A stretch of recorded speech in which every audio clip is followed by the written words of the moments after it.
What's going on, everyone? This is episode number 7 of the Overcaffeinated and Overqualified podcast with myself, Ryan, and David, or ChefDeMarco. Hello, hello. So, today we're going to be talking about the 5 steps to becoming a millionaire.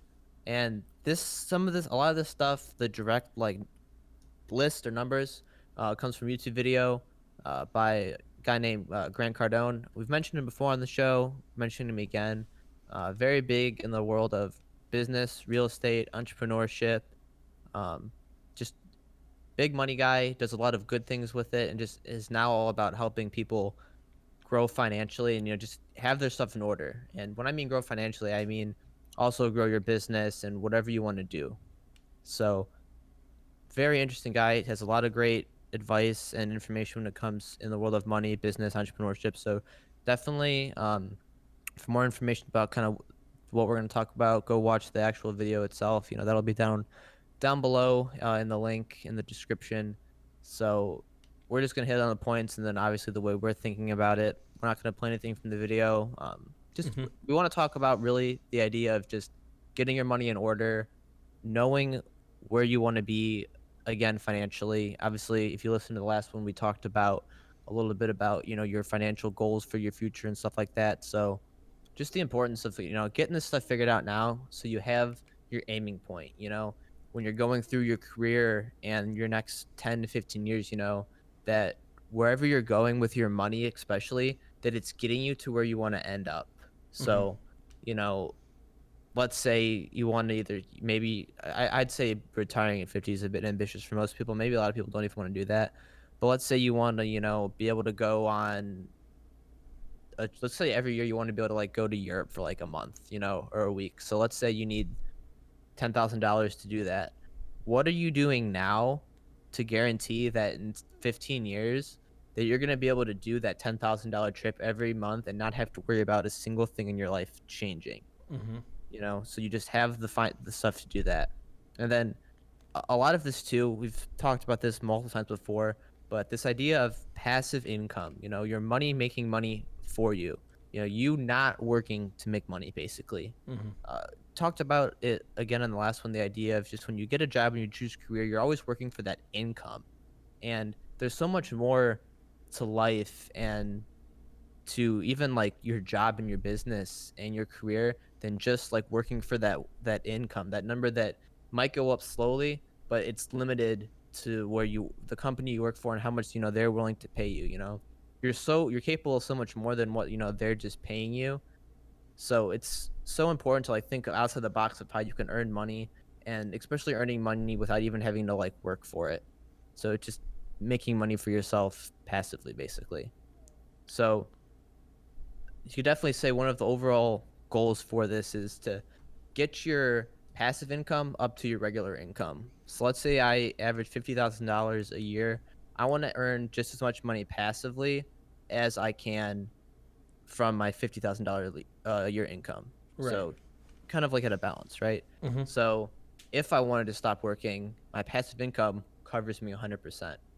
But obviously then you want to keep growing that passive income so you can just make more. You always Right. want your money to be making money for yourself. Definitely something that I've realized a lot in the span of the last couple months of really focusing in on personal finance and stuff is the fact that I don't want to say I always thought, but I always thought that the bank was the place to save money. Right. And watching this video a couple times, it hit me. I realized that one of the things that comes up in the video that Grant talks about is that if your money's just sitting there, you're gonna waste it eventually. Yeah, I was gonna say something about that. Right. Yeah, and I definitely understand that, realize that, and know that I've done that now. I always thought that having that $5,000 in the bank in case something happened was the move, right? If something happened, I was covered. hmm But what ended up happening in the last year, 6 months to a year, was if I, let's say, wanted to buy something, or if I thought I needed money for something, to get something or go somewhere, I would not directly use that $4,000, but when it came to the end of the month and I needed $200 more to help pay off the credit card bill that I used to buy that extra thing, I'm pulling from that $4,000 and using it, Right. right? for that thing that I really didn't really need even. Mm-hmm. So the way to explain the reality of this is I had that $4,000, we'll say 6 months ago, and now that number is down to about, we'll say 1,000, with only roughly 1,000 of it going towards actual investments. So I've wasted $1,000 to $2,000 in places where I'm not even sure I know where it went. I can think of a couple Right. things and experiences that I've created with it, but nothing that I can really remember like being that's gonna make me money and stuff like that. Mm-hmm. So that's, I guess, kind of the overall thing that we're gonna talk about. We're gonna break down the steps. David, you just mentioned, that you thought about the same thing when it came to wasting money when it's sitting there. So tell me a little bit about like, So how do you feel about that? so basically, one of the things that I remembered that from the video, and it might have not been this video specifically, but another Grant Cardone video, might have been from a podcast he did, or vice versa. He was talking about money in the bank and how if it's not working for you, and I know you mentioned this too. If it's not working for you, is it really money in the bank, or Mm-hmm. is it just a number that the bank owns or the bank has that you are accounted for, basically? He said in the video, when you have money invested, whether that's in some sort of fund or some sort of 401k that's like passively giving you money for the future, or just say like in stocks and stuff like that, or bonds. It's a weird scenario when you have money in the bank because it's really not doing anything.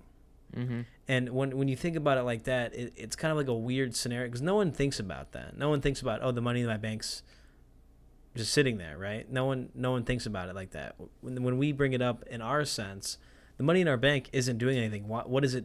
What's the purpose of it then? Yeah. We're trying to leverage our money and our income to benefit our future self, which in all circumstances should be the way you should look at it. Because you really shouldn't think about the past, because then it brings I guess depression. Some people say you don't want to think about the future because it brings anxiety. Now, I think when you're anxious and you're thinking about the future, it's the best way to grow and to gain more of that level of leverage for your future self. So when you think about anxiety, you don't want to think about it in a way that's bad. You want to think about a way that you can move and grow from it. So when you think about your money in the bank, is it really doing anything? No. What can you do that's going to leverage that money that's just sitting there? Obviously, we talk about safety nets, having money in the bank for like, let's say your car breaks down. You know what I mean? We've talked about this before. Can you fix it right away? Maybe, maybe not. Maybe you open a credit card to fix it. Well, you still got to pay it off eventually, right? So that safety net's there for you to have a safety net and to be aware that if anything goes wrong, you can handle it. Now, in other circumstances, you can take half your safety net and use it to invest in, various different things. Obviously, depending on how much money you have in the bank is going to depend on what you want to do with it.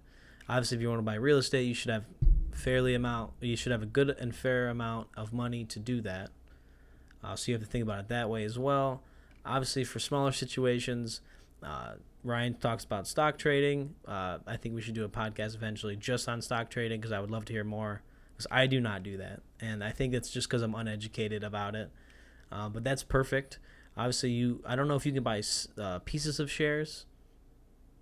I don't know if you can do It that. all depends what you're gonna do. Like you said, Right. like I don't know if I talked to you about this, but Mike has been getting into the Right. Robinhood thing, and one of the things that this is where I draw the line between the difference between passive income and like actual like working income. Mm-hmm. When you're actively trading, like selling calls, puts, shorts, and that kind of stuff, Mm-hmm. that's active trading. That's like working to make that money. It's not really working for you, because when you do calls and puts and shorts, you actually have to watch the market. You're betting Mm-hmm. against whatever to happen on that day with a specific amount of money.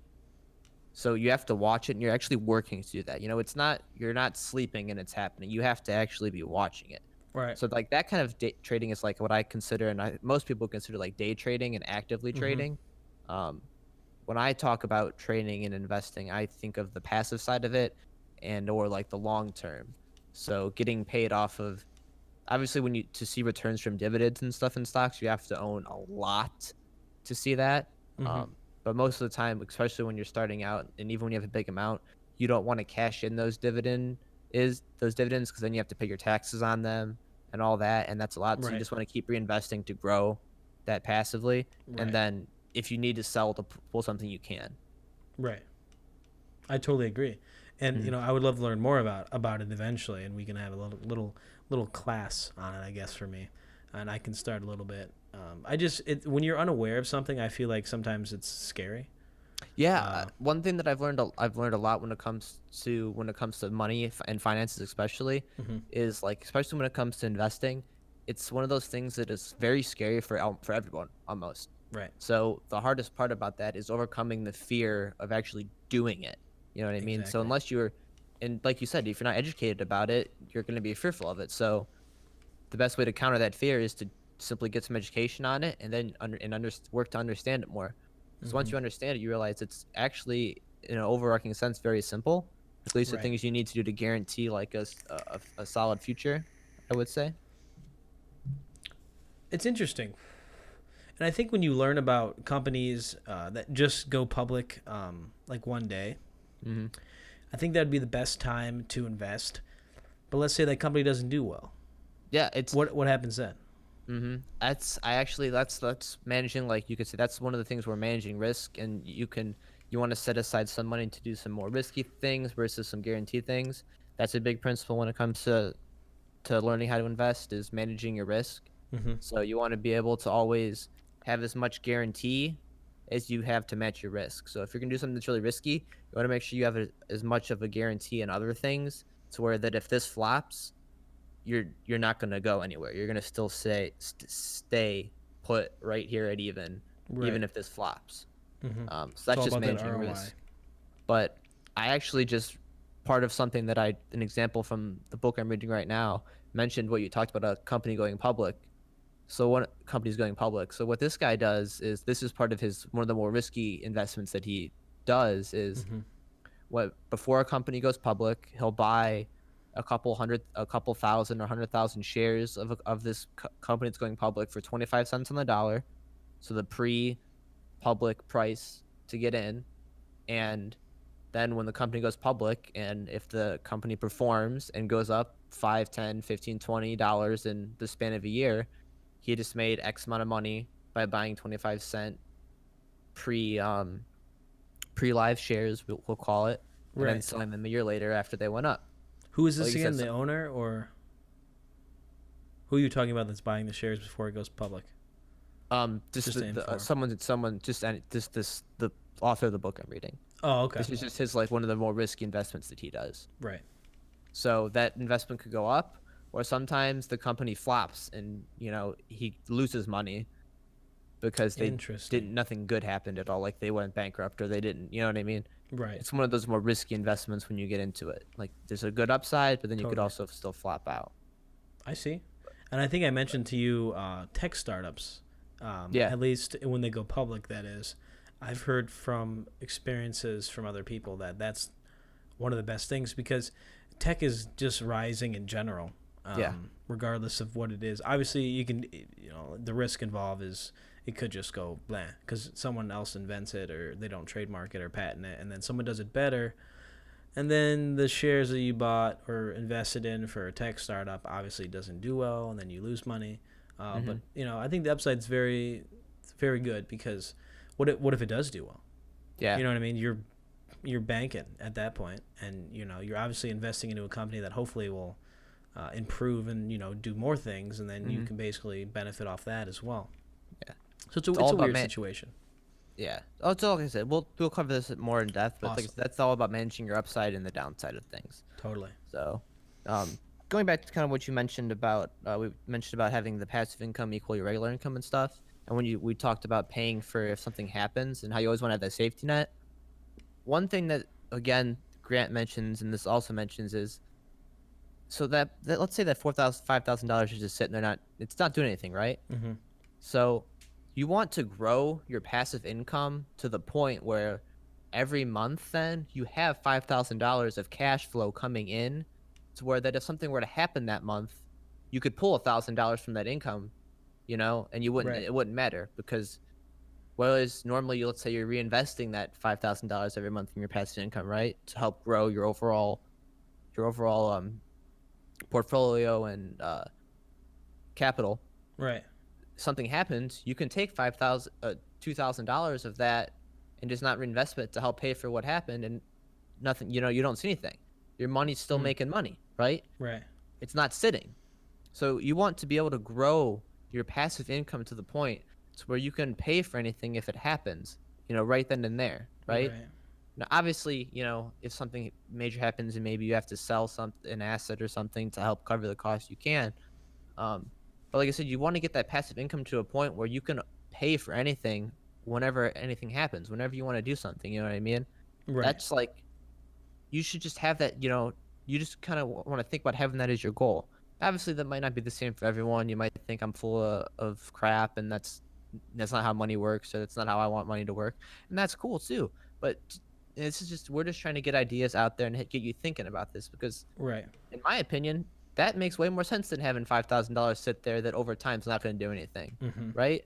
If I can keep reusing that $5,000 to get me higher, that makes way more sense than just having $5,000 sit there and grow at a tenth of a percent, less than a tenth of a percent every year, which is like 5 cents, Right. or less than $1 a year, you know. And that's crazy. Fun fact is it takes 833 years to double your money in the bank. So You're that's dead by 8 then. lives to double my $5,000. Right. If you live I to don't really, 100.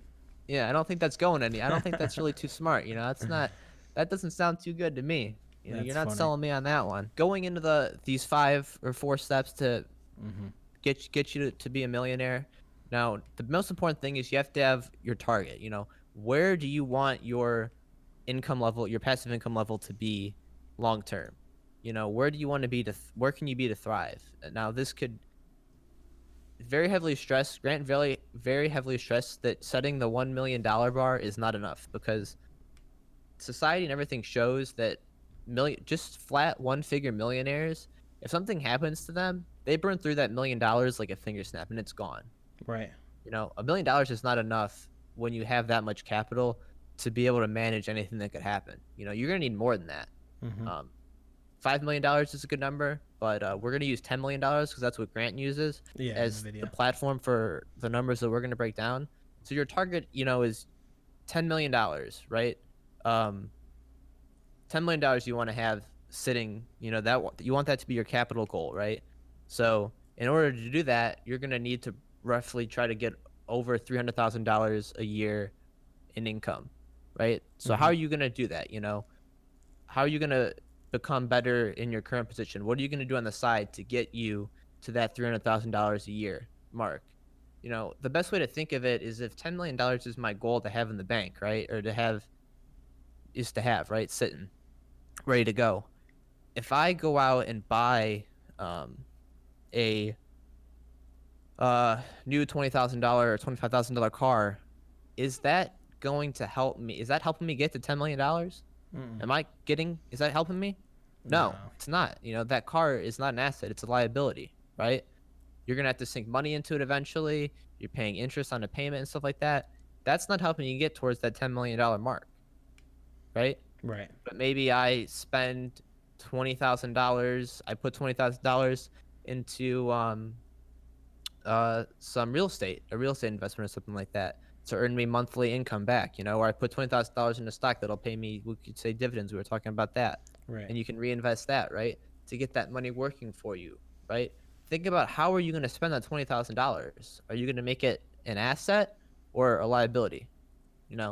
Right. That's assets and liability aren't really talked about much in this video, but it's definitely something that you should think about and start to establish your idea of what they mean to you. An asset's something that's going to make you money over time, and a liability is something that's going to cost you over money. So when you buy a $20,000 car, are you financing it or are you buying it straight out? Either way. Oh, either way, yeah. Well, wouldn't Either you way, pay 'cause- more in interest technically if you finance? Yes, you should. You would. Right. So yeah, that's something to think about as well. Mm-hmm. It's just like, it's same thing. Like think about over time. So if you think about like financing, like that example, right? If you're paying, we'll say $400 a month for the car payment, right? Mm-hmm. Where else that $400 a month getting me to 10 million? No, it's taking away from the 10 million, right? Right. It's not getting me towards, it's pulling away from the 10 million. So, that I'm not getting towards my goal. I'm not Mm-hmm. moving up. I'm moving backwards, right? Right. So, you know, just another thing to look at. And then obviously, the most important thing when it comes to money in general, and you hear this from everyone when it comes to investing, managing, anything, is you don't lose money. Okay, don't Right. waste it. Don't lose it. You know, obviously, I'm not very big into like the inside of real estate, but I know the easy way, and that's just buying ETF funds that are real estate and everything's managed for me. It's tracking real estate funds and I don't have to worry about anything. But there's other ways to go in real estate. But we want to stress that regardless of no matter how you invest your money, you need to research and learn what those markets are. You need to learn the market. Mm-hmm. When's a good time to go in? When's a good time not to go in? You know what I mean? Right. And then big thing with me is I'm planning long term. Right. Long term real estate, the stock market, everything is, always is trending up. Inflation, it trends up. So if you buy something and it dips all of a sudden, you don't want to panic right there. 95% of people are going to panic if it dips, right? Because Right. it's doom and gloom. They're like sell, sell, sell. Yeah, sell, sell, sell. But historically, even if it goes down, eventually it's going to stop and it's going to go right back up again, right? Right. So the idea is to just have so much of this built up that regardless of what happens and the way you have your money spread out, is that you're not going to lose your loss percentage isn't going to be more than 5% if the year's bad, and overall you're going to average a plus 10% to 15% return because of where you're putting your money. Right. You know, Mm-hmm. just like different things to think about. It's very interesting too. I believe in the video he talks about anyone could set their target to 10 million, and he can Hmm. give anyone in the room that he was talking about a scenario where someone was worse off situation wise than the people Hmm. he was talking to, which is I'm assuming his sales team, I think is what it Yeah, was, yeah. and say, hey, you can do this. So it kind of gives you like a light at the end of the tunnel that like no matter what your situation is or what your financial situation is, Hmm. you can do it very easily, and he can obviously coach you on that. Whether it's I think he has a book, right? I'm not sure his book He's got title. multiple books, multiple courses. Exactly. Like, yeah. So Eh, there's always a way out, and there's always a mhm. way to get to that target. Another thing you mentioned something about that I remember from the video. The reason why you don't want to be a single digit, which is what he referred to it as, which if you think about it, like $1 million, like whoa, that's a lot of money, right? Mhm. Well, the reason why he said single digit is because of, and I believe you're going to talk about it next, is taxes. Yep. Obviously, when you pay a lot of taxes, you don't have like a business LLC that's basically going to be able to have write-offs. And I believe he mentions in another podcast how he had all these taxes he had to pay back, and he couldn't. He could do it, but he didn't want to do it, so he bought a jet for X amount of millions of dollars, and that basically was a write-off for 2+ years for his taxes. So he Mhm. kind of leverages his money, obviously to buy a jet, obviously for luxury and pleasure to get around the world, but he uses it to leverage his, obviously tax account, so he doesn't have to pay a large amount of taxes. He has a Mhm. write-off. He writes off the jet. He, is covered for the next 2-3 years, and he's leveraging it in a way that makes sense. Mhm. Obviously. Yeah, that's something big that I'm reading. I'm hearing a lot about in the book I'm reading now, and it's definitely something that I know for a fact. I'm very uneducated on taxes, and Same. I know for a guaranteed fact, no one realizes the sheer amount of money that you collectively pay overall in taxes. Mm-hmm. The biggest thing when we talk about the going to school, getting the income, doing all this, increasing your money through your job, is when you earn more money at your job and work harder, you're being taxed more. The government's Right. taking more for the harder you work, right? Mm-hmm. So why are you working harder to pay the government more? That doesn't make sense. I No. don't want to work to give the government more money. I want to work to give me more money. Right. So there's so many ways that you're able to leverage your taxes, and you mentioned it like that, David, through when you're able to create your own uh, brand or company and you LLC. create that Mm-hmm. and you can use your money that you're making and write that off as I'm using this for business or I'm reinvesting this into this and stuff like that. Um, you don't have you can write that off. You can write all that income off in your taxes and not have to be taxed on it. Mm-hmm. And that is I don't want to bring this up now because this is like more of a debate kind of topic, but the gap between the rich and the poor and why the poor are always mad at the rich. But the reason why the rich stay rich is because they leverage these things and they understand Right. the way taxes and all this stuff work. They're Mm-hmm. not crooks by any means. They're just smart. Or they have a CPA that does it all for them, which obviously the CPA is licensed and educated enough to Hmm. know what to do, Yeah. obviously. Yeah. It's So, not, you're not cheating a system. You know what I mean? They're just playing the game the way it's meant to be played. You know what I mean? right. You can't, that's why you have to, that's why we're talking about thinking of how you're going to get your money to make money for you. You know what I Exactly. mean? Because you can leverage that. You know, just this here's an interesting fact on how big and how the biggest loophole in real estate and why it's everyone loves real estate. So, let's say I buy a I property know what you're for going to say, yeah. $10,000, right? Mm-hmm. And then within a year or within a certain amount of whenever I go to sell that, if I use the money that I sell for, so let's say I sell for 15,000 and then I buy a $20,000 property next, I don't pay any taxes there because Right. I'm increasing the value of the I'm upping my property. Right. And as long as you continue to do that and buy a property that's more expensive than the one you have or had, Right. you don't pay taxes on that. So I was going to say, I thought you were going to say something about it. The interest rate on housing is just like huge. Like it's not huge, but it's dramatically different than interest rates on everything else. I Yeah. mean, you're thinking about like a 2 to 3% to 4% interest rate Hmm. on houses and real estate, when your credit card is 17, 15 to 30, 25. 25, Yeah. 30. Yeah. So I mean, if you're thinking about it in the long scheme, real estate is a huge investment. Obviously, if you're buying multiple locations, houses, properties, stuff like that. But you're saving more money in the long run, I think, too.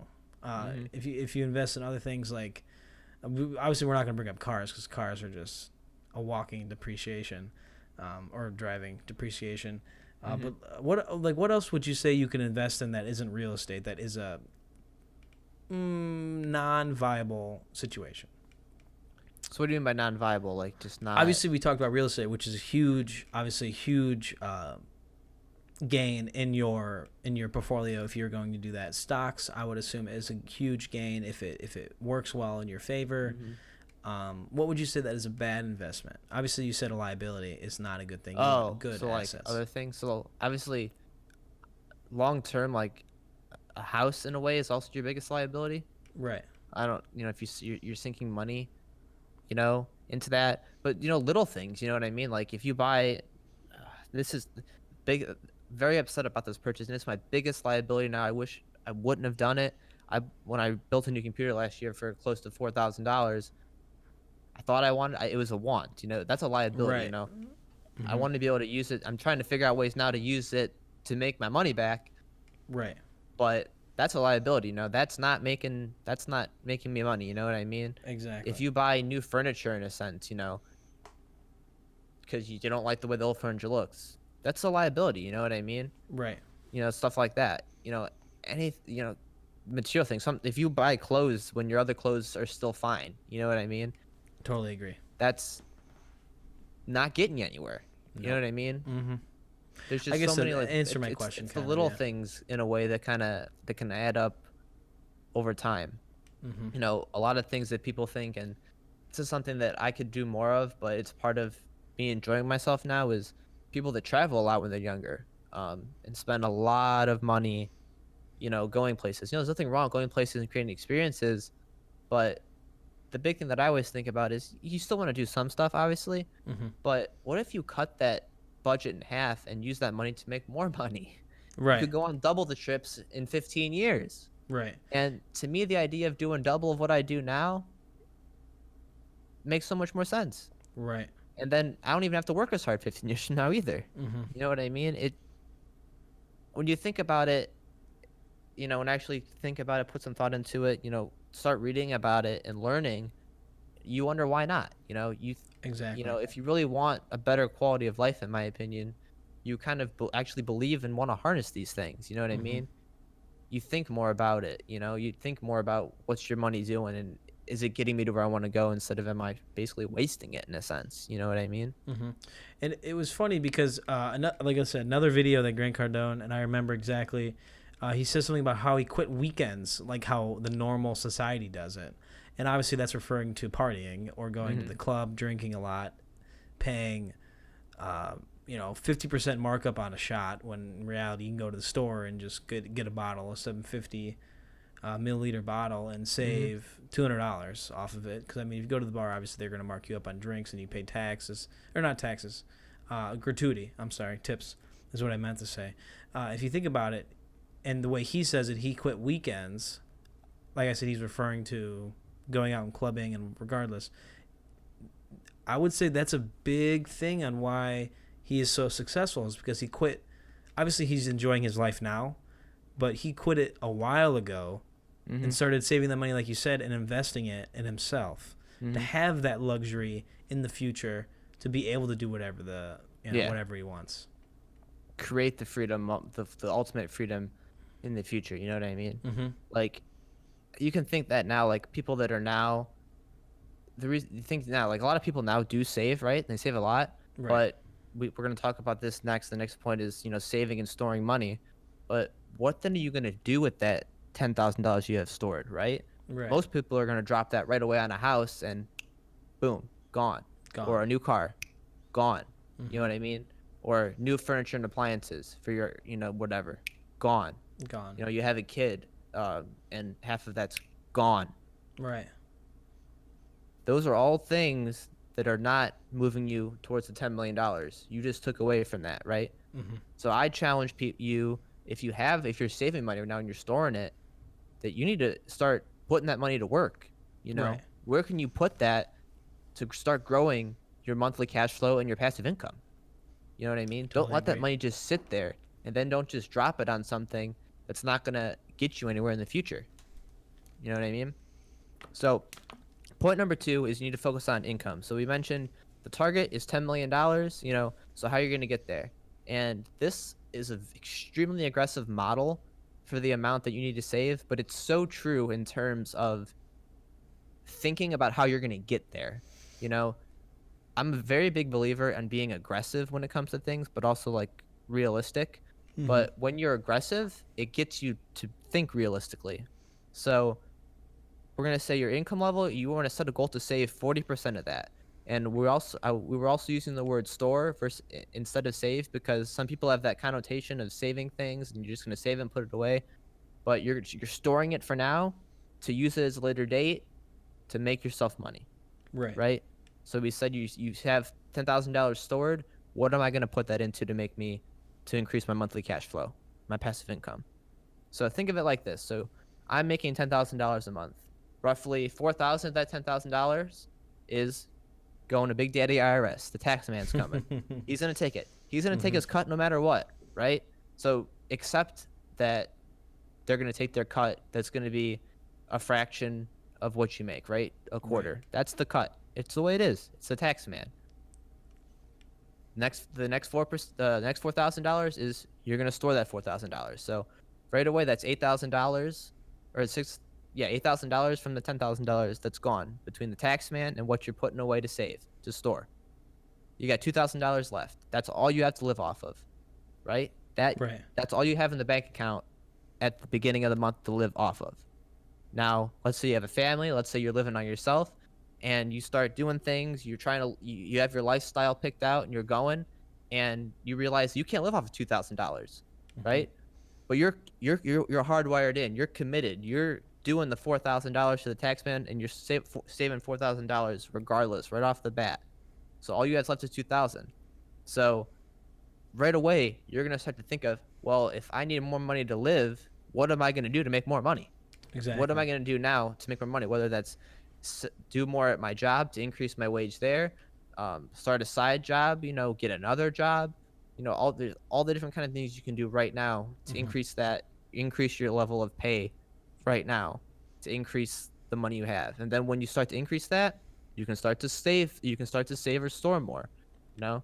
You also have to think your taxes are going to go up too with that as well, right? Mm-hmm. So as everything goes up, and then it grows up, and then before you know it, your monthly income is $20,000 or $15,000. You know what I mean? And then your yearly income's going up, and you're getting closer to that target. Not only because you're just making more general, but because then you're saving more and you're able to invest more and Right. use more money to help grow that passive income. Mm-hmm. It's interesting too because I don't know where they get 10,000 from. I think that was just like a generalization. But Yeah. this could be for any situation. Let's say you make 3 grand a month, and you could basically use the same equation that we have Mhm. here for Yeah. your situation, whether it's 3, 4, 2K, even 1,000. Hopefully, you obviously are working on that. If you only make 1,000 a month, I feel like you could potentially be doing more, unless you're Mhm. like a student or something. But you can use the same equation for any amount of money you get a month. And obviously, like we said, taxes. And then for storing, I feel like when you say storing, do you refer to the first part of this conversation when you said store? Like use that in the future, or is the stored income going to be for passive income? It's the Investing same. for It's the passive same income. thing. It all depends. It all depends on what you're trying to do. So Right. sometimes you might want to save up, let's say $10,000, and then invest in something like all at once. Whether that's a real estate thing, whether that's a stock or an investment, Mm-hmm. or like a small business or something, to help gain the cash flow, right? You can Yeah. do it all. You can save up and do it right away. It's like I said, the video talks more about a real estate example. So you're saving up $10,000, we'll say, for your first real estate buy, Mm-hmm. and then use that $10,000 to buy your first piece of real estate. You collect money on it for a couple of years, then you sell it for more, and then repeat the process, right? And Right. throughout doing that, you're increasing that passive income, that monthly cash flow, Right. you know. Or you're taking $4,000 a month and you're investing it right off the bat into whatever funds or areas, or if you have like a small real estate thing that you're doing there, you do it right there. Mm-hmm. You store it to do, like, you could call like a big investment purchase, or you just get it going right away, right away, right off the bat. Mm-hmm. It's all part of learning about how to invest, and what kind of market you want to learn, what kind of market you're interested in, and what the level of risk that you're willing to take with things. You know what I mean? I totally And then, like agree. you said, as you grow that income and that nest egg, you can start to do multiple things at once as well. Just different ways to keep the money going and stuff like that. Mm-hmm. It's all about just learning about it. Learning about the different markets that are out there and what you can do with it, and then just making it happen. You know, a big thing uh, with this video, along with some other stuff that I've read, is when it comes to like getting money for things, you don't need a bank to get a loan for something. Mm-hmm. Every person that you meet is a potential person to give you money for something. You know what I mean? Right. So like you talk about needing money for like a business startup, you know what I mean, and funding for that. Just you call around, you ask people, you communicate with people and see who's willing to give you money to help feed your target level. You know what I Right. mean? And you're using their money, right? You're Mm-hmm. gonna get that goal, and then you pay them back, and then you've made all this other money as well. You know what I Right. mean? Off their investments. Yeah. Right. Mhm. I think that's one of the big things that he says too in the video. He talks about when he wants to buy, and another cool fact is his first year he bought a property for 78,000. I think it was I think he said 10 years. Do you remember Yeah, I think this? that was his first property he ever bought. Yeah, and then He in said. 10 years or so, I don't know if it was 10. It might have been more. He's buying a property for $78 million. Uh huh. So it just that length of time is obviously pretty long, but for him that's a huge gain. Yeah. 78,000 for your first one, and then 78 million. That percentages there, I couldn't even tell you percentages there. Like Mhm. the amount of markup from that is, technically we can do that. It's 10,000% because zeros, right? No, it's 100,000% better than his first investment. So you think Something about like that. if you think about growth, Mhm. his first property was 78,000. Now it's 78 million. Think about how much he grew as a person and as an investor Mhm. in just that small period of time. Yeah. With his obviously his equation on life. And you think about that when you think about the 10-year span. Not only you're growing your nest egg and your income, but you're Mm-hmm. growing your skills, your abilities to do business, and your knowledge of whatever environment or market you're in, right? So Hmm. it's just there's just so much that's growing all at once there. It's not just one thing. I So totally agree. yeah, income is number two, right? And then third, what are you gonna do with that stored income, right? Now it's time to invest it, invest the stored money. Hmm. And the thing that he talks about a lot in this video is now is when you decide what is now is when you live broke. You don't have money. You're using all your money that you have to invest in things, to get cash flow, to create cash flow, to create passive income. You know, money's is only as good if you use it. It's not doing anything. It's not good just sitting there. It's not doing anything. It's no Hmm. good. You know what I mean? It I can't think of any more of a way to say that than just it's not doing anything. You know what I Right. mean? Like I It's almost want to making the say it's bank money. wasted. Right. That's the whole point of a bank, is to put money in it so they can use it. Hmm. You know what I mean? Unless you take all your money out, then they're kind of screwed. But a normal person is going to put all their money in the bank, basically. You know, they're not going to keep bundles of cash in their garage. You know what I mean? Uh-huh. Or underneath the bed Yeah. or in a mattress. 100% of people, I mean, not 100%, but majority of the basic population is going to put all their money in the bank. It's just how it works. Hmm. And that's helping the bank, not you, which is what we're trying to get across. Yeah. You're trying to grow yourself and not, provide we'll say the bank with the money to do what they want to do. Mm-hmm. And this is a cool note when it comes to we'll say investing in real estate versus even like stocks and stuff like that. So this is talked about in the video, and I think this is really interesting. Banks, so let's say we're talking about Bank of America, right? Bank of America will lend me money to go buy a house or a piece of property, right? Mm-hmm. But you know what they won't let me do? They won't they won't lend me money to buy Bank of America stock on their company because they have to pay the dividends on that money. So they would be paying me off of their loan basically. Does that make sense? That's interesting. Like with the way I explained that. He talked about that in the video. And it's like that's why they won't give you money. They won't give you a loan to buy stocks because they're smart with their money, right? Right. They're not going to give you money to make money off of them. You know That's what I so mean? weird. That's what they'll give you the money for something else. Mm-hmm. That's So it's just strange. like a interesting thing to think about when it comes to like what you can take loans out for, like through banks or through other things like that. Right. Now, what do you feel about taking, let's say you have a lot of credit card debt or a lot of debt in general. Obviously, like the biggest thing right now is tuition in today's Mhm. society. What do you feel about getting one loan? I can't remember what it's called. Consolidated loan? Yeah, consolidated loan for basically everything, whether it's credit card, car, tuition. How do you feel about that? Like, do you feel like that's a smart idea? Because I mean, technically, you're taking all of your debt and putting it into one loan, but then I sometimes the interest rate's lower, especially uh for credit cards. Obviously, for tuition, I think I'm not sure what I pay for tuition interest rate. Obviously for the loan, I think it might be in like 5-6%, maybe less than that. You know what I mean? But how do you feel about consolidation? excuse me. I think it's one of those things again that like it all kind of depends on the deal. Mm-hmm. Um, since we're talking about the video and Grant himself and this kind of idea, his big thing is you don't live in the past, pay off your debt as you can, but don't limit what you can do now because of what happened in the past. You know what Right. I mean? If you had a bad investment or you have a credit card debt, don't take away from your future by trying to make up for what you did in the past, right? Right. But it's all part of, how you want to deal with your finances, right? I committed right off the bat to paying off my credit card debt, and I did that. Mm-hmm. And now I could have worked towards the future at the same time, but I went all in on that, and it's fine. It was fine. I'm still young, right? Right. I think it's all about, how old you are and stuff like that. And, obviously tuition and stuff like that, you can't really avoid, paying that when you go to school, right? Right. So Unless someone's paying obviously for for it. me, consolidation, I guess, is cool.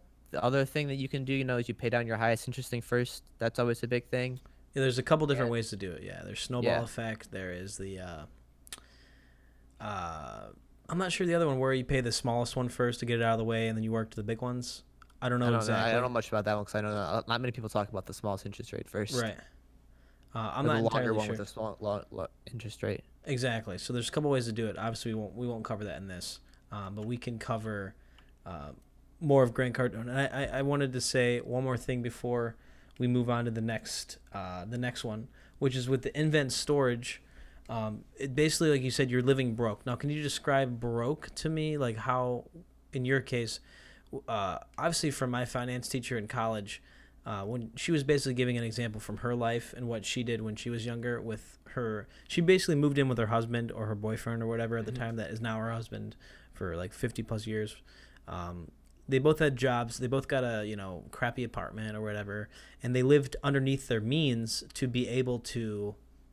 I'm assuming to obviously be well off in the future in Hmm. that sense. So you kind of get like a shitty apartment, you pay rent, and then you pay off your bills, obviously, whatever you got to do to get by on a monthly basis. But they did that so they could invest in their future. Like, let's say they were Yeah. trying to buy a house in 10 years. So they Hmm. saved all this money, and this is what she told us as a class, is what they did was save money every month, and they lived below their means, Hmm. obviously under circumstance, because, like, obviously you need to eat and you need to pay the bills. But they saved all this money in a 10-year period to buy a house. Hmm. You know what I mean? And obviously their situation switched over time because they obviously gained more, hopefully, at their jobs, and their income's getting larger and stuff like that. But she obviously opened my eyes to a lot of things as well. I mean, that's the whole point of a finance class, which is awesome. Glad that I took that because they kind of have insight. You know what I mean? Hmm. They've learned about finance and stuff like that over their course of learning and knowledge gaining. But it's interesting though, because when you go towards that final goal, you feel like you're accomplishing something more than yourself, because Hmm. you're working with someone else, obviously a partner or a roommate or a friend that you work together Hmm. to hopefully gain some sort of property, or let's say you're trying to just move out of the country or the state. You know what I mean? Obviously, that's Hmm. going to take a lot of money as well. How do you feel about that? No, I think that you hit it like really spot on there with, like living within your means and stuff like that. And like, when you say like that, how they live within their means, and you use going back to what Grant's example of what he did, says, I forget how old he was, but he's basically a millionaire, but he's still driving around in his Toyota Camry, Right. and wearing the same clothes from wearing the shirt until it's got a hole in it. Mm-hmm. Like no one knew no one knew I was a millionaire then. Nothing changed. You know what I mean? Mm. I'm just growing. Right. Nothing changed. I'm just doing me, and I think that's kind of an important thing to think about when it comes to, like you said, growing that future number is you don't need to, like you could say, live outside your means. You're saving as much as you can, either for your future, for whatever specific goal you want to help pay off your debt. You know what I mean? Like, and when you can have a partner or someone to do it with, it literally makes it 10 times or all the times better. You know what I mean? Right. When it comes to business, having a partner is the best thing you can do. You know what I mean? Mm-hmm. To help with everything. You know what I mean? And it's the same thing with the relationship and everything like that.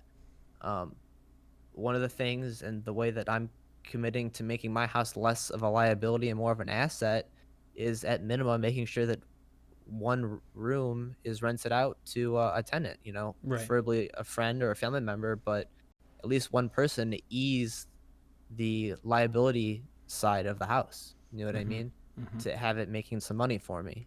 Right. Um, And you get a little enjoyment out of having a roommate instead of just being yeah, alone, or of vice course. versa. Hmm. I totally So agree. yeah, yeah, it's good. Of course, it's great. So fourth and like final big thing here is you want to get your passive income level. So we talked about that, your cash flow and all that equal to your income, the Mm-hmm. income that you make on a month with your job, whatever you're doing. What your 9 to 5 is. So you want your passive income to equal your regular income. And when you do that, you're literally, you're set and you're golden. And in tangent then of slowly your passive income is going to grow above your income. And eventually, you can, if you're like, you have that career job, whatever, eventually you can stop working that career job and pursue something else that you might enjoy. Or you can stop working altogether. You know what I mean? Because your passive money is making you enough money to survive Mm-hmm. and to keep making more money for yourself, so you never have to worry about losing it Right. and stuff like that. So it's just so key, the idea of getting that passive level equal to your income level, you know And obviously, we talked about how your income level is going to grow over time when you're trying to hit your goal. Therefore, your passive income level is going to keep growing with it. You know what I Mm-hmm. mean? Because you're trying to build that to match it. Right. So when it comes to, like we said, getting the passive income equal to your earned income, that focuses a little bit, in my opinion, on the assets versus liabilities things. Mm-hmm. So what you have that's going to be making you money versus what's going to be losing you money, right? Exactly. And if you can learn to master those two things, you're able to master the game of your finances and setting yourself up to have a future that that you can control. Mm-hmm. You know what I mean? That's why, in my opinion, it's so important to have no limit to the goal of how much you want at the end. You know what I mean? Mm-hmm. I've done the math, and what I need to pursue my dreams right now is $5 million in the bank to do what I want to do for the rest of my life from the year 45 onwards. Right. So you're Now, trying to retire at 45, or at least not work per yeah, se. Right. yeah. If I had $5 million at the age of 45, I could stop working, and obviously you'd still have that passive income, making more Mm-hmm. money, so it wouldn't really run out because Right. that's the goal. But that's the minimum that I would have to do everything that I want to do now. Right. And that's why it's so important, and when it comes to thinking about your future, to sit down, come up with the plan, figure out what kind of lifestyle you want to live ultimately, whether like that's why it's important to kind of decide now so you can see how much money or income you need to be making right now to get to that level. Mm-hmm. And then you're just going to start naturally working to make that happen. And Right. then when you can do the math and say, so I figured out, you need $84,000 or $80,000, we'll say $100,000 a year, Yeah. right? In To be passive financially or free. So you multiply that by however many years you don't want to work or whatever. So if I want to retire at I 45, see what you're saying. Yeah. multiply that by, we'll say, what did I say? I said 45. So multiply that by 40 to get me to 85 years old. 85 And years, which that's how is much money I need mm-hmm. in the bank right then to retire, right? Right. To have. Mm-hmm. Now, obviously, you do stuff with that money when you retire and stuff, so it spreads it out and keeps making money. But we're not going to talk about that. But that's the point of having the plan and creating the lifestyle that you want to live. Exactly. So then you can start saving the money and investing the right amounts of money that are going to get you towards that goal in the amount of time that you want to get there. I totally agree. Mm-hmm. Mm-hmm. And again, the biggest thing that Grant said is if when after you say how much money you want to save and stuff, and you only have $2,000 left at the month to live off of, and you can't live off of that, you're gonna find ways to earn more money. Whether that's at your job, whether that's doing a side job, creating a side business, your own gig, Mm-hmm. another job on top of it, whatever it is, you're gonna find ways to create more income for yourself Mm. if you're not happy with living at that level, and that's gonna in turn then grow everything else with it. It's Right. I like to say it's as simple as that because it's just kind of how the mind works. You know what I mean?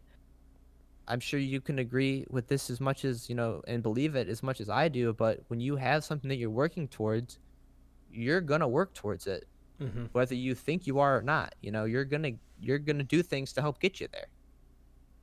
I totally agree. And I recently, I found my journal, my leather journal, when I was moving, because obviously I packed it up and then I moved it. But I started writing in it every day, at least for daily goals, as much as I like to say that I would like to do that. I actually started to do it more since I found my journal. So it's been amazing. And obviously, you should always have that note that we talk about in our one of our first podcasts.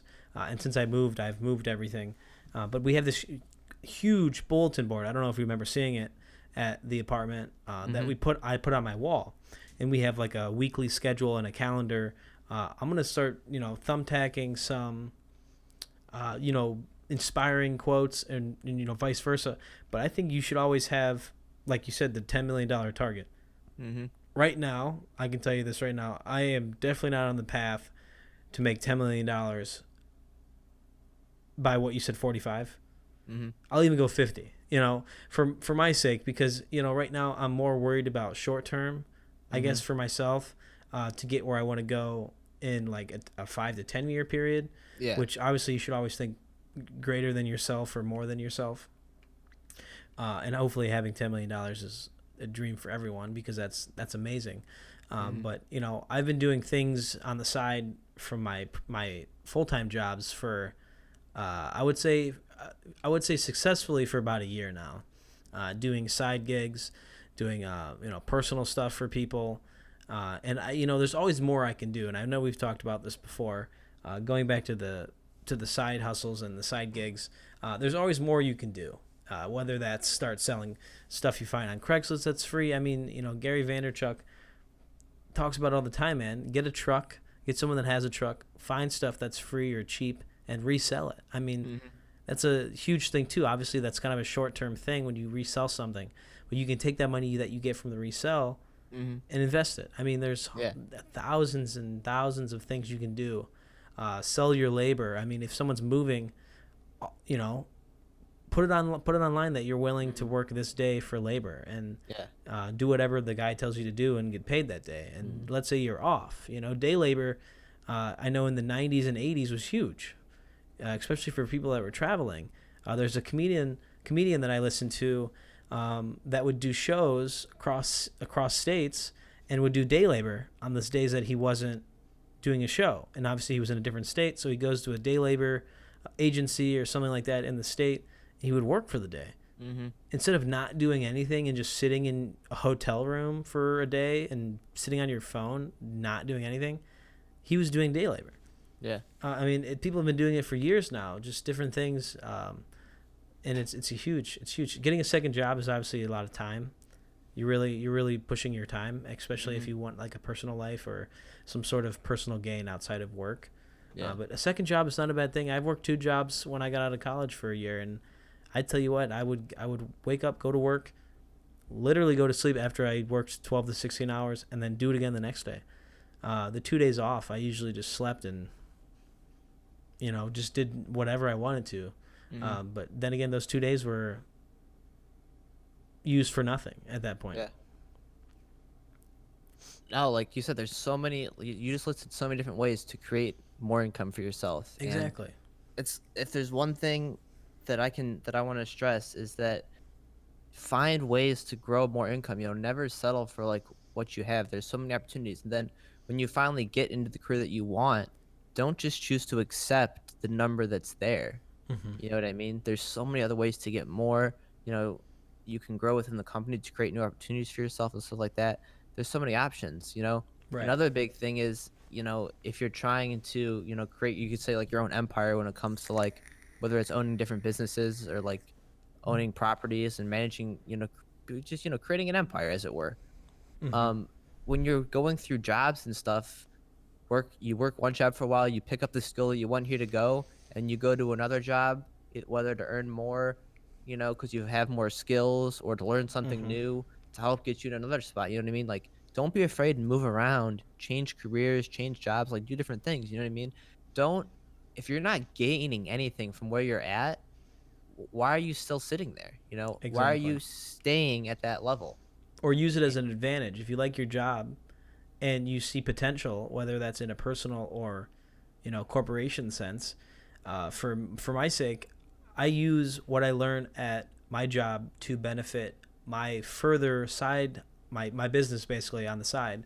Mm-hmm. Because when you cater, and then when you do big parties, you're taking a lot from those things. Yeah.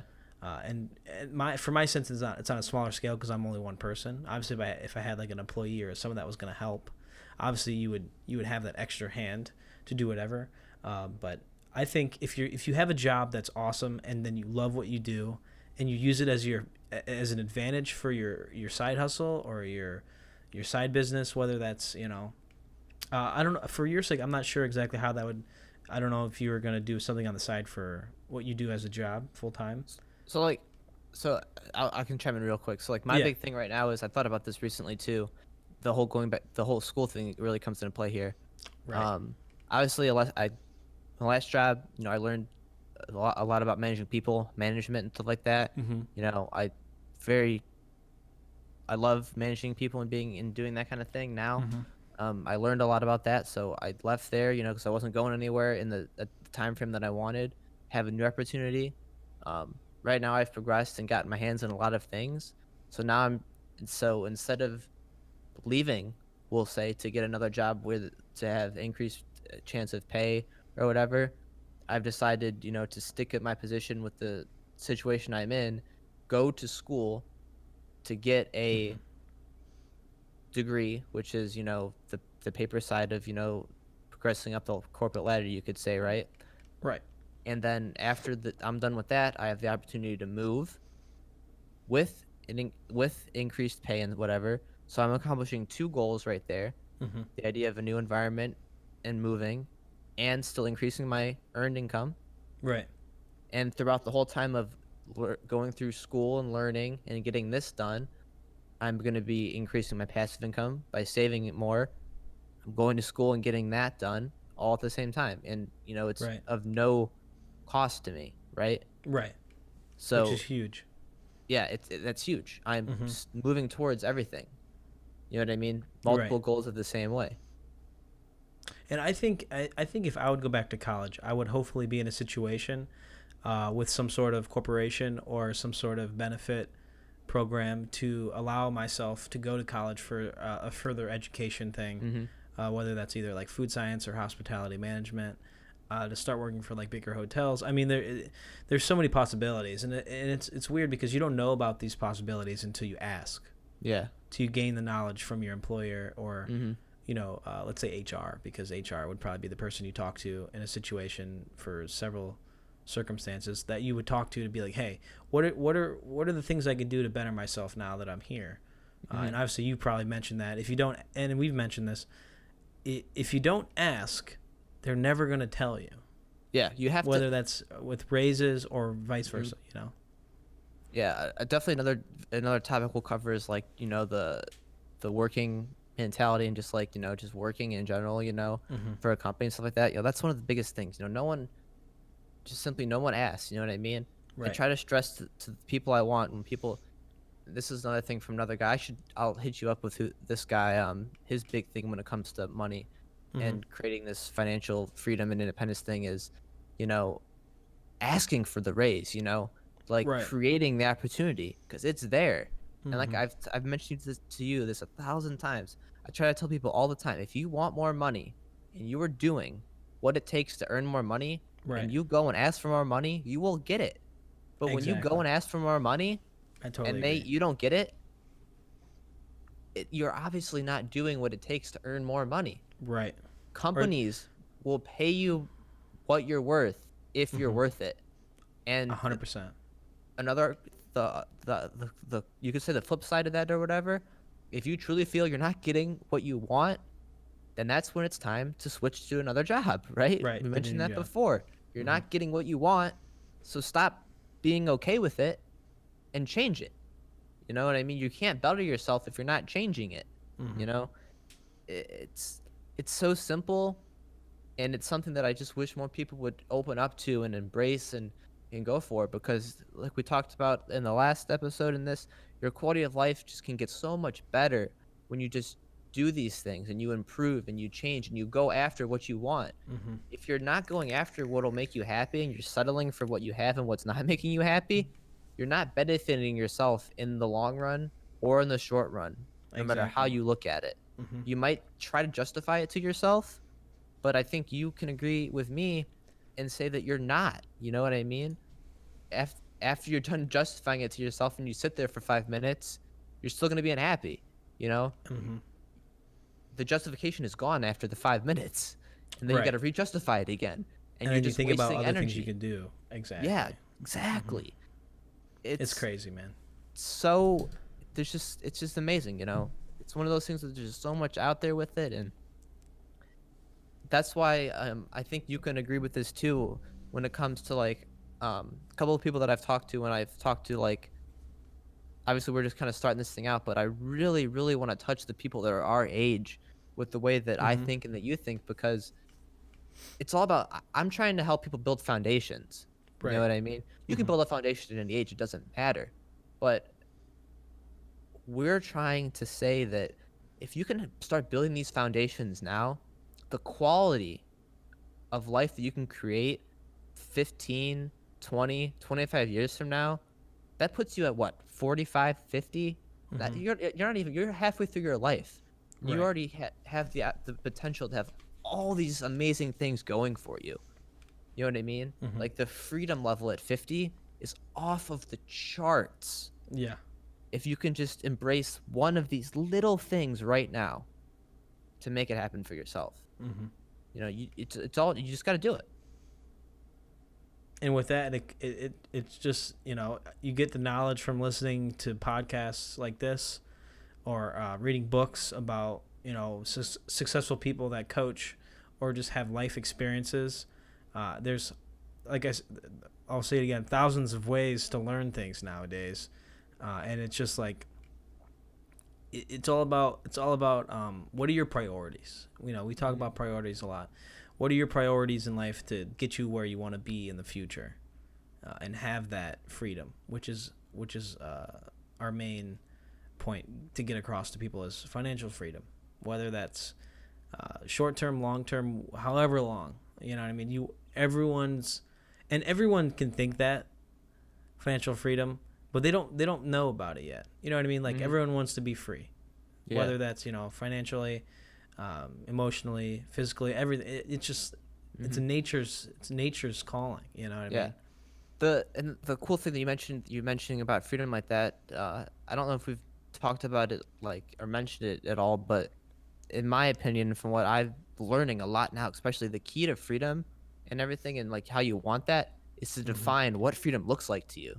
Exactly. You know what I mean? We talk about creating these goals and these plans and things to make things happen. You have to write it down. You have to define what it looks like to you. Like we talked about with the finances, right? When you define what the freedom looks like 25 years from now and how you want to live in your lifestyle, you have to figure it out. You got to piece it together. Write down the numbers. How much is this going to cost for me to do the X, Y, and Z? And then get your number, and then that's the number you work towards. And when you are doing things day to day, month to month, year to year, what is what I'm doing right now helping me get to where I want to be? Is it helping me create what I want to do? That's like always how you can fact check yourself. And Totally kind of agree. like you mentioned before and stuff, you will start to do things to help you get towards where you want to go. You know what I mean? Just Entirely. briefly, big thing for me has always been I want to help people and share my beliefs with them, and try to like get people thinking the right way and doing these things to get themselves out there and create a better life for themselves. And this is a great step to do that. Being able to talk with someone who shares the same beliefs and stuff, and hopefully create and show people what's out there. It's just incredible. And this is the first step to being able to do that on a larger scale as time goes on. You know what I mean? One thing that I love about, you mentioned Gary Vee earlier when it came to do selling stuff, but I love how he always talks about when it comes to creating things is that he did Wine Library TV for over a year with no one watching it, with no views whatsoever, and ended up selling that for I don't know how many millions of dollars, right? That just goes to show that when you're creating good content and you stay with it and you're committed, it'll happen. You just gotta be with it, and create content and stuff that people want to listen to and watch. It's adding value. I totally agree. And I know from you and your sake, I don't know how young you were. I know we're kind of getting off topic, but this is good. I wanted to ask you this. How old were you when you started doing YouTube? Just got into it for like gaming. Yeah. That was like, it's probably before. It was probably right at the beginning of high school or before that. Okay, so it took you about 4 years to get 1K subs. Would you say at the end of high school you got 1K subs? Yeah. That has been one of my goals for the past let's say 6 months. And obviously I started streaming 3 months ago. We'll say 3 months. And all of it's kind of like this general basis of creating content for people that want to watch it. Obviously, my viewership is mainly friends and or family members. But regardless, you got to start somewhere. and I like doing it, and it's fun for me, and Yeah, it's enjoyable, and you know, you just got to start. yeah. Regardless of even who your viewership is like that, you're getting, it's consistent, it's constant. You're starting to build a platform, and Hmm. that's what's important when it comes to this stuff. Over time, if you're consistent with it and keep up with it, it will come if the quality is there. And that's something Exactly. that people can't never forget about that. If the quality is there, it'll in time it'll come. You just Right. can't give up or stop. Exactly. So I think, like I said, we talked about the four things, right? Four things to become a millionaire, billionaire. You define it to create your financial freedom, as it were. So your target's number one. What goal, what money number are you going for? And then your income. What do you have to make to be able to get to that target goal? Hmm. And then what are you going to do to invest? What are you going to invest in to put that money that you saved or stored to use to get towards that target goal? Right. And then four, getting your passive income up to where your earned income is, getting those in balance. So then eventually your passive income starts to take over your earned income, and you can start focusing on what you want to do versus what you have to do to get Hmm. the earned income. It's all about creating that quality of life we're talking about. Everything here is about quality of life in a sense, and Hmm. being able to surplus your earned so you can start doing what you want. You know, Exactly. Obviously it's wonderful if you're doing what you want now, but I think, David, you can kind of agree, just briefly touch on this. I think it's safe to say that a lot of people eventually, once they get into their careers and what they're doing, it ultimately really isn't what they would love to do. Some people it is, but Hmm. for some people it's not fully what they really want to do. You know what I mean? Right. I, f- I feel like a lot more people dread getting up in the morning and going to work than they do not having to go to work. You know what I mean? Okay, so I can agree with you and disagree with you at the same time in a weird way, and I'll give you points on both before I just bash that. Uh, Personally, for me, I love what I do, but I know there's going to be an end. Whether that's, I mean, it just depends.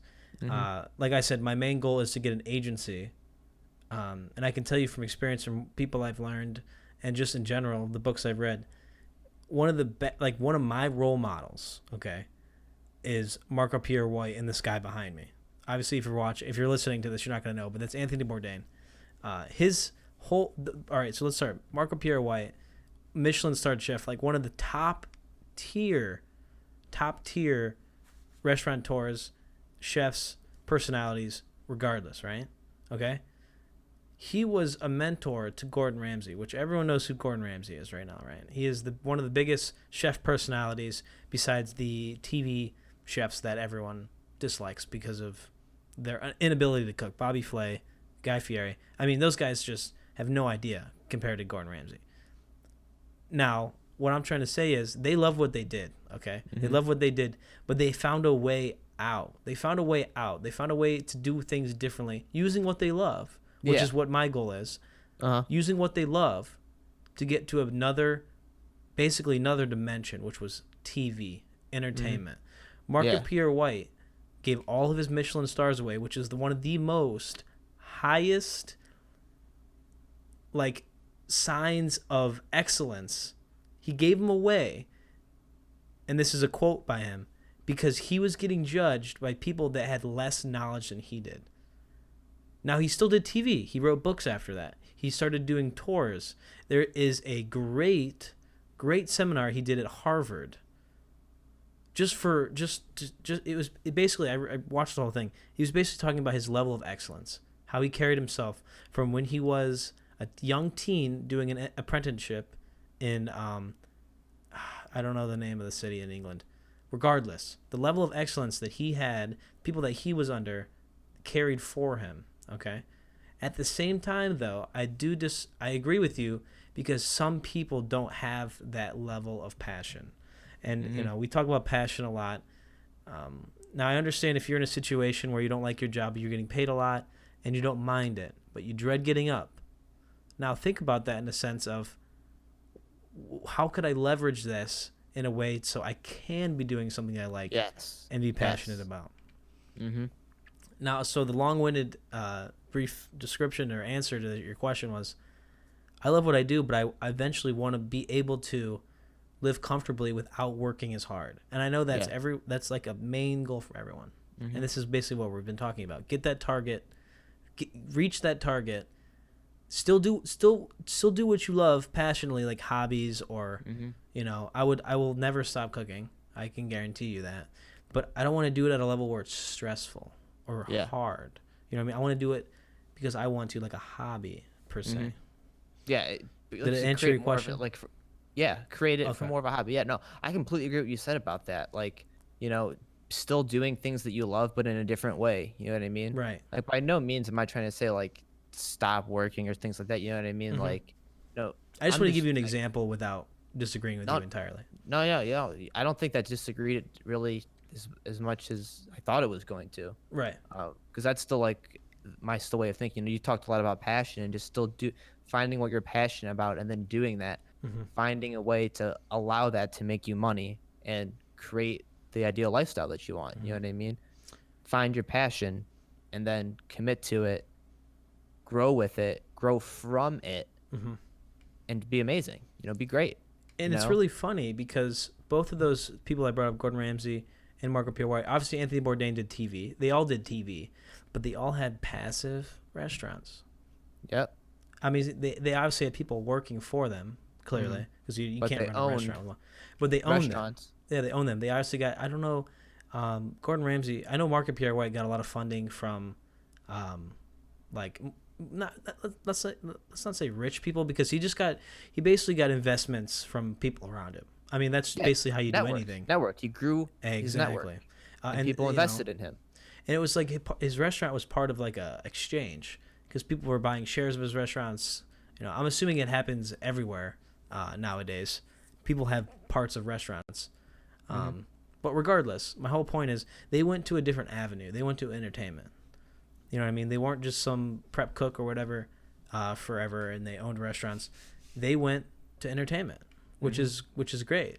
You get more money that way, and they all have book deals, and I mean passive income out the wazoo Yeah. now, because all your stuff is getting viewed everywhere. They expanded their market, grew their business, expanded their market, expanded their network, Hmm. created an empire, something kind of we mentioned Yep. before. But like I said, these are all things that it's like anyone could do these things. And like you said, a lot of it's like behind the scenes. Like Hmm. all the restaurants you said he owns and stuff like that, that's like behind the scenes stuff. You know what I mean? Hmm. Like that's not the entertainment side. You don't see that. Hmm. And you can think of a lot of the things that the smart pro athletes do that actually use the money that they've made smartly, like all the things that all their hands are in. The, Hmm. people that get money, their hands are in so many different things because that's how you maintain wealth and you keep growing, and then you can reach Right. and do a lot more things. It's just like a gift, like we talked about before. Uh, the secret to living is giving. Being able to give Hmm. your back, provide entertainment. Give to the less fortunate, all that kind of stuff. That's why you're doing these things. You know what I mean? To have the ability to do that, no matter what happens. Totally agree. So yeah, those are like 5 things to make you a billionaire. By Grant Cardone. I recommend you check him out. His perspective on money is really inspiring, and it's really good in a way. Like I said, that I thought to. It makes you almost like not feel bad for wanting more and stuff like that. So when you can be okay in a sense with like being able to want more, Hmm. because you hear a lot that people don't want you to want more. Hmm. When you can finally accept that that's good to want more because of what you can do with it, I think it changes your perspective on it. And again, the big thing with this is, getting your money in order, setting up these goals for yourself and getting yourself there. You have to do it. And if you start now, the quality of life in the future you can have and create for yourself is truly endless. Totally agree. Couldn't have said it any better, though. Awesome. So I want to thank everyone for listening and tuning in again. David, where can everyone find us? We are currently live on Twitch, Mixer, YouTube, and Facebook. On our Facebook group, Overcaffeinated and Overqualified. You can find us on Twitter at Overqualified, YouTube, Overcaffeinated Overqualified, and finally Instagram, Overcaffeinated Overqualified. We are also on almost every podcast site, whether that's SoundCloud, Spotify, Apple Podcasts, Stitcher, anyone I missed, YouTube. Yeah, YouTube, Google Play. So that's basically all of them. Yeah. Google Play as well. So if you want to listen to the podcast again, or if you haven't tuned in for the live stream, please listen to it again. Rate us 5 stars, like us, subscribe, comment, do all those things. And we thank you for tuning in.